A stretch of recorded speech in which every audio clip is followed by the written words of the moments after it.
বৰষুণৰ শেষৰ এপিছডত আপোনালোকে দেখিবলৈ পাইছিলে যে ৰিয়াই বহুত ষড়যন্ত্ৰ কৰি মিকুক দেৱযানীৰ ফোন নম্বৰটো খুজিছে।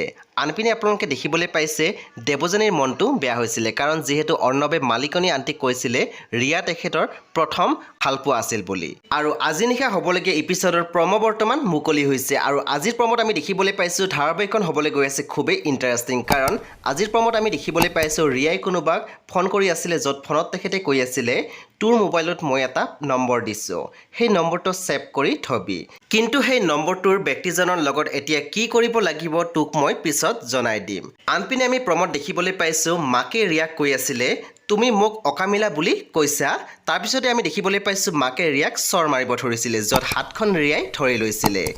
আনপিনে আমি দেখিবলৈ পাইছোঁ অৰ্ণৱে দেৱযানীক কৈ আছিলে যে দেৱযানী কি হ'ল তুমি এনেকৈ ফেপাইছা কিয়।